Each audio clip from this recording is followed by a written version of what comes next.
Supreme court review of judgment act case का फैसला कल सुनाएगी। सुप्रीम कोर्ट के 3 रुकनी बेंच ने 19 जून को फैसला महफूज किया था। समाअत के दौरान चीफ जस्टिस के रिमार्क्स में कहा, एक आईनी मामले के लिए पूरे आइन को कैसे नजरअंदाज करें, अपील का हक देने के लिए बहुत सोच समझकर फैसला करना चाहिए।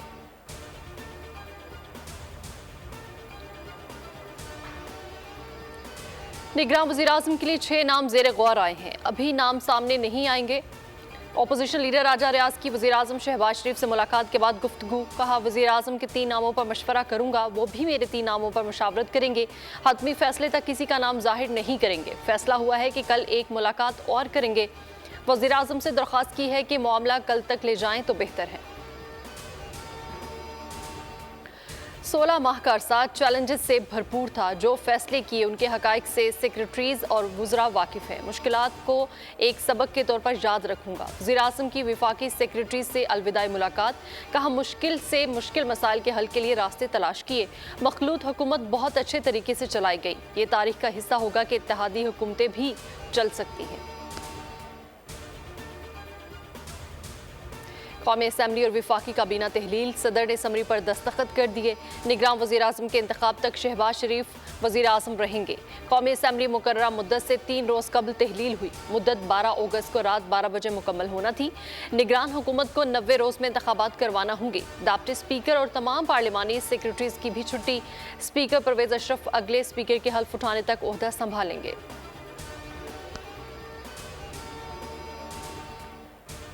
13 अगस्त को सिंध असम्बली का आखिरी दिन है। कल वज़ीर आला फैसला करेंगे। स्पीकर आगा सराज दुरानी कहते हैं कि फोटो सेशन भी कल होगा। फेयरवेल लंच भी दिया जाएगा। कल हम सर्टिफिकेट भी देंगे। सिंध का निगरान वज़ीर आला कौन होगा, हतमी फैसला ना हो सका। वज़ीर आला मुराद अली शाह, ऑपोजिशन लीडर राना अंसार की मुलाकात आज होने का इम्कान। वज़ीर आला सिंध मुराद अली शाह ने मुद्दत पूरी होने पर वज़ीर आला हाउस खाली कर दिया। ज़ाती सामान बंगले में मुंतकिल।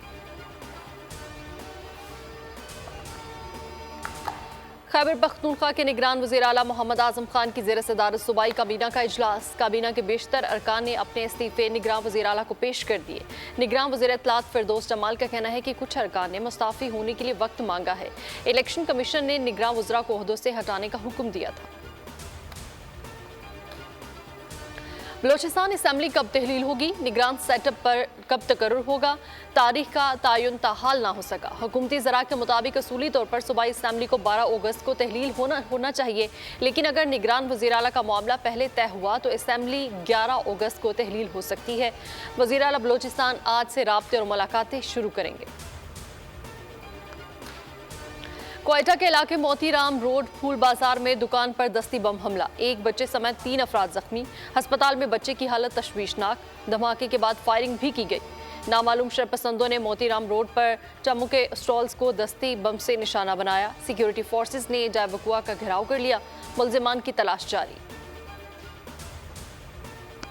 190 मिलियन पाउंड स्कैंडल और तोशाखाना केस। चेयरमैन पीटीआई की जमानत कबल इस गिरफ्तारी की दरख्वास्त खारिज। एहतसाब अदालत के जज मोहम्मद बशीर ने महफूज फैसला सुनाया। एहतसाब अदालत ने अदम पैरवी पर दरख्वास्त जमानत खारिज कर दी। समाअत के दौरान चेयरमैन पीटीआई की अहलिया अदालत में पेश हुई। अदालत ने वारंट जारी न होने पर दरख्वास्त निपटा दी। और नवाबशाह में ट्रेन का एक और हादसा। दौड़ के करीब माल बरदार ट्रेन की 2 बोगियां पटरी से उतरकर उलट गईं। हादसे के बाद दोनों ट्रैक्स पर ट्रेन की आमदोरफ्त मुअत्तल हो गई।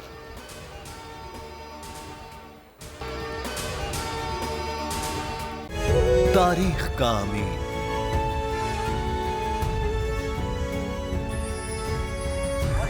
आजादी की अलामत,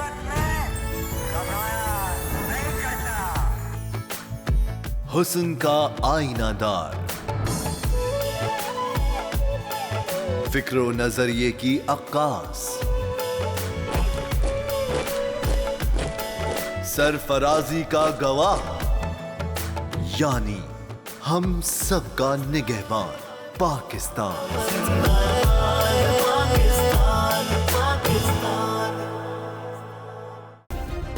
सब्सक्राइब करें और बेल दबाएं ताकि कोई खबर रह न जाए।